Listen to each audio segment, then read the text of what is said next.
नमस्कार दोस्तों। कल सियासत में भी मोहब्बत थी, अब मोहब्बत में भी सियासत है। एक आंसू भी हुकूमत के लिए खतरा है, तुमने देखा नहीं आंखों का समुंदर होना। तो इन शेरों के साथ मैं अपनी बात शुरू करता हूं और बात शुरू करता हूं उस विध्वंस की जो आज हुआ है। आज नोएडा में ट्विन टावर गिराया गया और ट्विन टावर जो गिराया अथॉरिटी ने, मैं आपको दिखाता हूं कि किस तरह से जमीन दोज हो गई 32 मंजिला इमारत। और इसके जमींदोज होने की एक कहानी है और इस कहानी को आप समझेंगे कि किस तरीके से परखच्चे उड़ गए और ये एक प्रकार से भ्रष्टाचार की कहानी थी।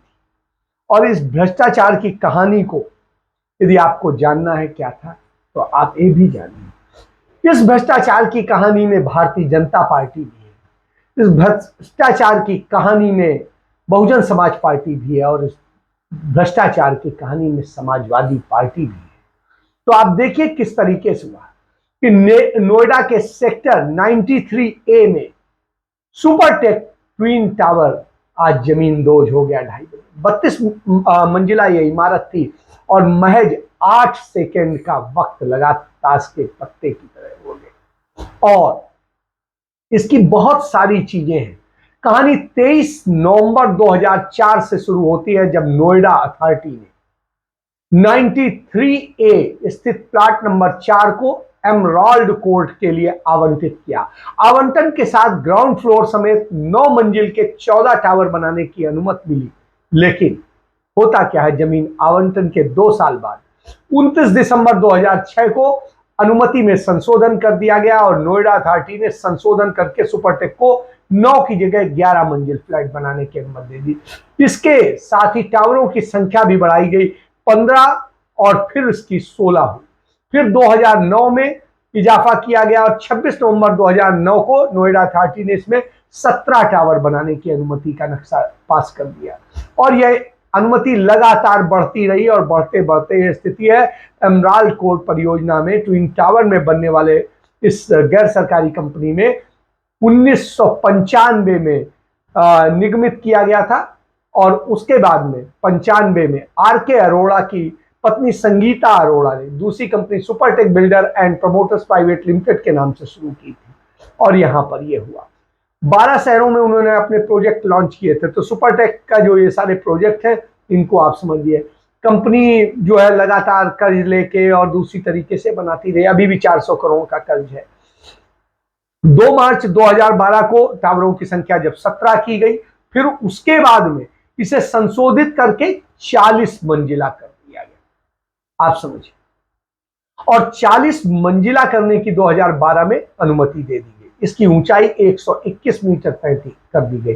दोनों टावरों के बीच की दूरी भी 9 मीटर रखी गई, जबकि मिनिमम 16 मीटर होनी चाहिए। लेकिन सत्ता है, सबका साथ है, सबका विकास है। तो सुपरटेक को 13.5 एकड़ जमीन आवंटित की गई थी और इस परियोजना में 90% यानी करीब 12 एकड़ हिस्से पर 2009 में ही निर्माण पूरा हो गया था और 10% हिस्से को ग्रीन जोन दिखाया गया था। और 2011 आते आते 2 नए टावरों को बनाने की खबर आने लगी और 12 एकड़ में जितना निर्माण किया गया था उतना FAR का खेल खेलकर 2 गगनचुंबी इमारतें 1.6 एकड़ में ही खड़ी कर दी गई। अब आप समझ सकते हैं कि 12 एकड़ में 900 परिवार रहे थे और इतने ही परिवार 1.6 एकड़ में बसाने की तैयारी कर दी। इसको लेकर के वहां पे रहने वालों की नाराजगी हुई और 2009 में RWA ने इसकी शिकायत करनी शुरू की। लेकिन उनकी शिकायत पर किसी ने, ना नोएडा अथॉरिटी ने सुना, न सरकार ने सुना, न किसी ने सुना। अंत में 2014 में वो हाई कोर्ट पहुंच गए और हाई कोर्ट ने जब सुनवाई की तो इसे तोड़ने का आदेश दिया। और इस लड़ाई में UBS तेवतिया, SK शर्मा, रवि बजाज, वशिष्ठ शर्मा, गौरव देवनाथ, RP टंडन, अजय गोयल, आज सब बिल्कुल बहुत सक्रिय भूमिका निभाई। और मैं जिन दिनों खुद वहां पर पोस्टेड था, दिल्ली और NCR का एडिटर था हिंदुस्तान का, तो उस समय यह मैटर सामने आया था, तो हमने भी इसको लेके स्टोरी कराई थी। और उसके बाद में यह मामला सुप्रीम कोर्ट पहुंचा और सुप्रीम कोर्ट में 7 साल लंबी लड़ाई चली और इसके बाद 31 अगस्त 2021 को सुप्रीम कोर्ट ने इलाहाबाद हाई कोर्ट के फैसले को बरकरार रखते हुए 3 महीने के अंदर ट्विन टावर को गिराने का आदेश दिया। इसको गिराने के लिए सुप्रीम कोर्ट ने पूरी गाइडलाइन तय की और इसके तहत इसमें 3700 किलो विस्फोटक लगाया गया और उसके बाद में गिराया गया। इसको बनाने की जो लागत आई थी करीब 200 करोड़ से ज्यादा की है ट्विन टावर में, और इसमें गिराने में 20 करोड़ रुपए के खर्चे की बात बताई जा रही है और यह रकम भी बिल्डर से लेने की बात कही जा रही है, लेकिन देखना होगा। और इमारत की मौजूदा कीमत जो है इस समय 800 करोड़ रुपए। तो आप समझिए यह स्थिति। सुपरटेक ने इस मामले में कहा है कि प्राधिकरण को उन्होंने पूरा भुगतान करके अपने टावर जो है बनाए थे और सारे नक्शे पूरा जो प्राधिकरण है जिसको पावर थी उसने पास किए और निर्माण को संतोषजनक पाया था। बावजूद इसके यदि हम अदालत का सम्मान करते हैं और हमने करीब 70,000 से अधिक लोगों को फ्लैट्स तैयार करके दिए हैं, बाकी लोगों को भी जल्द दे देंगे, लेकिन इसमें हमारी क्या गलती है जब प्राधिकरण ने पूरी हमसे फीस ली और फीस के आधार पर हमें अनुमति दी। तो हम तो अपने करते रहे, तो आप उनसे क्यों नहीं पूछते हैं जिन्होंने फीस लिया और अनुमति? कैसे पूछे? और अदालत ने भी उन लोगों के खिलाफ कोई कार्रवाई नहीं या किसी ने भी नहीं। मतलब जो लोग तमाम सारा पैसा खा करके भ्रष्टाचार की महागंगा में नहा करके ये करते रहे, उन पर कोई बात नहीं कर रहा है। क्यों नहीं कर रहा है? क्योंकि उसमें सब फंसे हुए और उन अफसरों ने जो इस दौरान नोएडा अथॉरिटी में तैनात रहे, जिन्होंने अनुमति दी, सब कुछ किया, और उन पर किनका दबाव था, इसकी तो पूरी सीबीआई जांच होनी चाहिए और इस जांच में सामने आना चाहिए कि आखिर पूरा खेल क्या है। लेकिन नहीं होगा, क्योंकि कोई भाजपा से जुड़ा हुआ है, कोई सपा से जुड़ा हुआ है, कोई बसपा से जुड़ा हुआ है और इन तीनों का इसमें मिली भगत। इसलिए किसी वास्तविक दोषी पर कोई कार्रवाई नहीं। इसको लेके कई सारे बुद्धिजीवी लोग कहते हैं कि इसको यदि यही था, बन गया था, इतना पैसा लग गया था, ये पैसा भी हमारा है, सब कुछ हमारा है, तो इसको तोड़ने की बजाय इसको अस्पताल में तब्दील कर दें।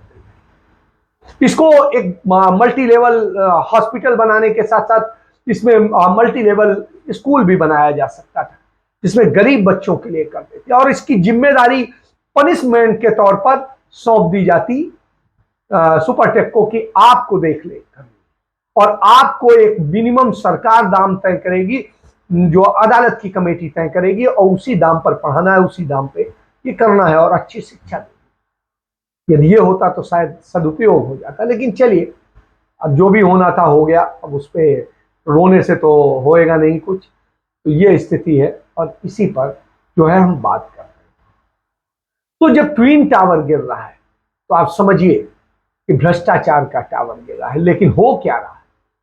हो जो रहा है वो हमारे आप सबके लिए एक दर्दनाक स्थिति है कि इस तरह से भ्रष्टाचार की न जाने कितनी इमारतें खड़ी हैं, क्या उन पे कोई कार्रवाई होती नहीं? तो ये विध्वंस की राजनीति। अब हम आते हैं एक विध्वंस जो है कांग्रेस पार्टी के किया जा रहा है, वही कांग्रेस पार्टी को तोड़ने के लिए किया जा रहा है जिस कांग्रेस पार्टी ने इस देश को आजाद कराया, देश को बनाया और देश को बना के इस जगह तक खड़ा किया। उस कांग्रेस पार्टी को किस तरह से तोड़ा जाए उसके लिए तमाम सारी चीजें हो रही हैं। तो उसको लेके कांग्रेस पार्टी ने भी कहा कि चलिए कोई बात नहीं, आपकी इच्छा, आप हमें तोड़ना चाहते हैं तोड़ लीजिएगा। तो उसको लेके उन्होंने आज जो अपने बार बार सवाल उठाया जाता था कि कांग्रेस पार्टी अपने अध्यक्ष पद का चुनाव नहीं कर रही है, अपने संगठन के चुनाव नहीं कर रही है और इस सब चीजों इसको लेकर के आज कांग्रेस पार्टी ने अपनी जो उनकी CWC की मीटिंग थी उस मीटिंग में तय कर दिया, डेट तय कर दी। ये डेट, इस डेट के मुताबिक नोटिफिकेशन है कि 22 सितंबर को नोटिफिकेशन जारी होगा और नामांकन 24 से 30 सितंबर होगा। नामांकन जांच 1 अक्टूबर को होगी और नाम वापसी की तिथि जो है 8 अक्टूबर है। मतदान 17 अक्टूबर को होगा, मतगणना और परिणाम 19 अक्टूबर को आएगा। तो इसको लेकर के जो कांग्रेस पार्टी के मुख्य चुनाव अधिकारी हैं उन्होंने क्या कहा वही आपको सुनवा देते हैं। डेट ऑफ नोटिफिकेशन थर्सडे 22 सितंबर 2022। Date of filing nomination Saturday 24 September 22 to Friday 30 September 2022, every day between 11 to 3 p.m. Saturday 24 September to Friday 30 September between 11 a.m. to 3 p.m. each day. तो आप समझ सकते हैं कि मधुसूदन जो है मिस्त्री उन्होंने अपना पूरा वो जारी कर दिया है कि किस तरीके से क्या होगा और कैसे होगा। तो इन सब चीजों का होने से ये एक चीज है कि लोकतंत्र कहाँ है, इससे आप सबूत मिलता है क्या भारतीय जनता पार्टी के अध्यक्ष पद के लिए कहीं चुनाव हुआ या होता है, नहीं होता है। आप देखिए आज CWC की जो मीटिंग थी उसमें है और इसमें सारे सदस्य जुड़े थे जो देश में थे और जो देश के बाहर थे या कहीं पे थे, वो लोग वीडियो कॉन्फ्रेंसिंग के थे जुड़े। तो इस तरह से सभी सदस्यों ने हिस्सा लिया और पूरी लोकतांत्रिक तरीके से उसमें चर्चा हुई और चर्चा के बाद में फैसला लिया गया कि चुनाव कैसे होगा और क्या है और उसके लिए पूरी भूमिका। इसमें 9000 डेलीगेट्स जो है कांग्रेस पार्टी के वो अपना मतदान करेंगे। मतदान करने का जो है अपने अपने सेंटर पे उन्हें सुविधा दी जाएगी, लेकिन नामांकन जिन्हें करना, प्रत्याशी बनना है, उन्हें केंद्रीय चुनाव कार्यालय में ही नामांकन करना होगा। तो क्योंकि चुनाव केंद्रीय समिति का हो रहा है, तो इस तरह से सुविधा दी जा रही है और इस तरह से चुनाव किया जा रहा है। क्या भारतीय जनता पार्टी में ऐसा होता है? शायद नहीं। आपने तो नहीं देखा होगा, मैंने भी नहीं देखा। तो यह एक सत्य है। इस सत्य के साथ में अब बताता हूं कि कैसे राजनीति में प्रेम हुआ करता था। शरारत से सदन को उलझा देते थे और आदरणीय शिंदे जी अपनी शरारत से उसे सुलझा देते थे। और इस शरारत के बीच बैठी हुई सोनिया जी की मध्यस्थता, आदरणीय प्रधानमंत्री जी की सौम्यता, आपकी सहनशीलता और आडवाणी जी की न्यायप्रियता के कारण ये सदन चल सका। और आज के दिन मैं अपने पूर्व नेता सदन को भी याद करना चाहूंगी, आदरणीय प्रणब मुखर्जी को, लोकतांत्रिक संस्थाओं में जिनकी आस्था ने भी इस सदन को चलाने में बहुत कार्य किया। तो आप ये समझ सकते हैं कि कहां लोकतंत्र की ये एक सुंदरता होती थी और इस तरीके से पक्ष विपक्ष प्रेम से करते थे।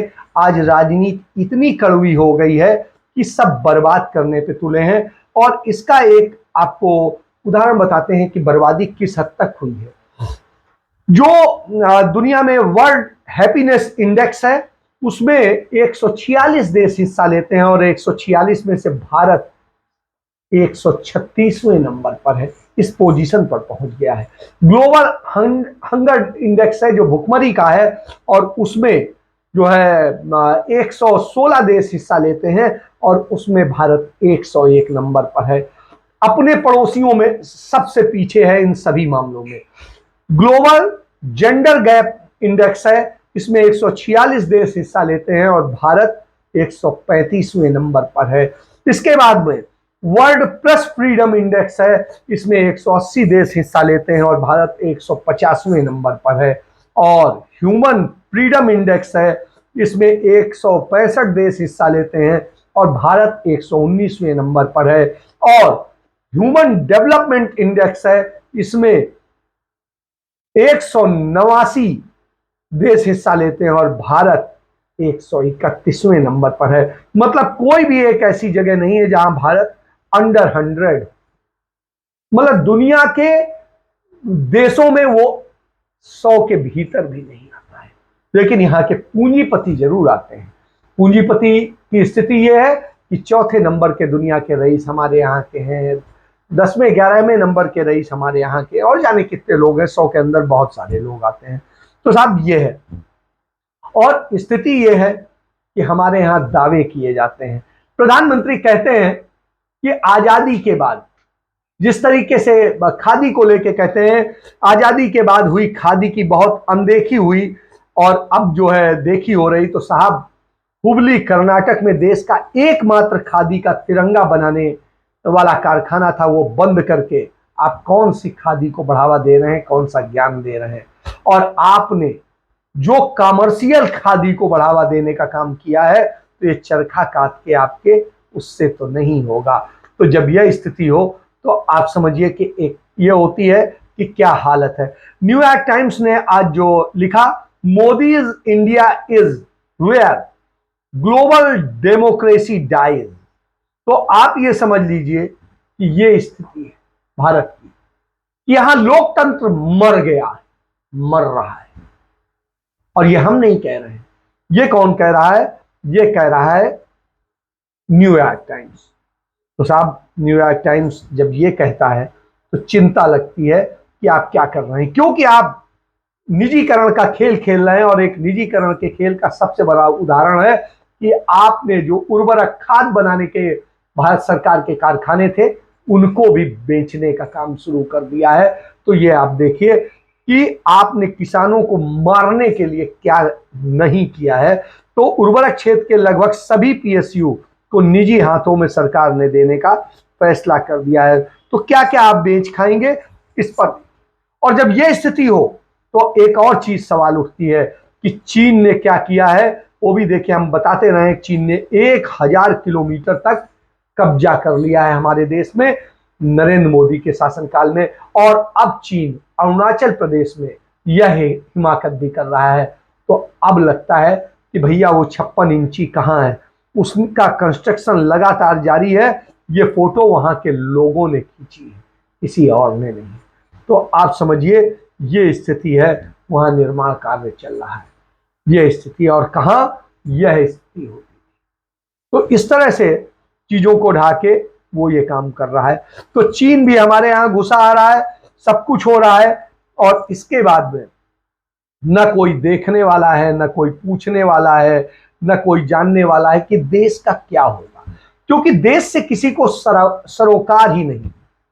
और यही वजह है, बलात्कारियों को मौका दिया जाता है, दंगाइयों को मौका दिया जाता है, और बहुत सारे लोगों को दिया जाता है। और इसका एक उदाहरण, आज 134 पूर्व नौकरशाहों ने चीफ जस्टिस ऑफ इंडिया को पत्र लिखा है कि बिल्किस बानो के जो है बलात्कारियों को, हत्यारों को छोड़ करके आपने कितना बड़ा गुनाह किया है, उन्हें आप वापस कीजिए। और बिल्किस बानो किस तरीके से कह रही है कि मुझे जो है सपोर्ट दो, कि मुझे किस तरीके से, कि मुझे इंसाफ दिलाओ। वो हाथ जोड़ रही है कि उसके साथ सामूहिक बलात्कार करने वालों के साथ ये करेंगे।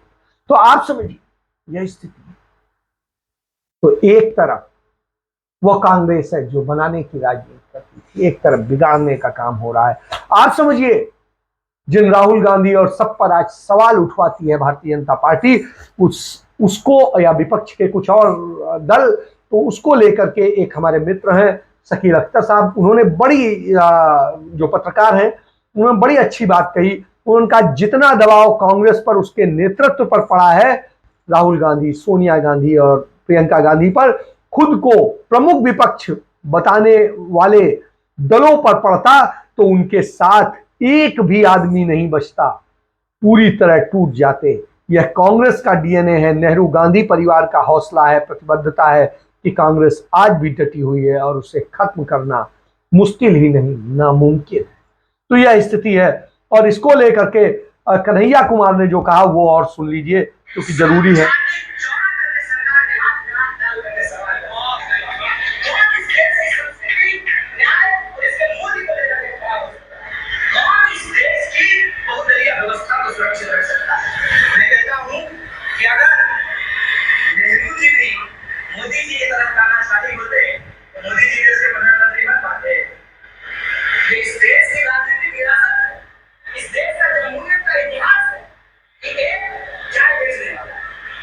इस दावे तो आप ये समझ लीजिए कि यह स्थिति है। सच को आप पहचानिए, और जब आप सच को पहचानेंगे तो जानेंगे कि क्या स्थितियां हैं, और इन स्थितियों को तो इस देश की इस विध्वंस की राजनीति को, इस भ्रष्टाचार की राजनीति को, इन भ्रष्टाचारियों को खत्म कीजिए और एक सकारात्मक रचनात्मक राष्ट्र बनाने की दिशा में काम कीजिए। उनके साथ खड़े होइए जो देश बनाते हैं, ना कि झूठ और झूठ प्रसारित करते हैं। और झूठ का आज बोलबाला है और सच्चे का मुंह काला है, उल्टी चीज हो रही है। इसके साथ मैं चर्चा समाप्त करता हूं। जय हिंद, जय भारत, वंदे।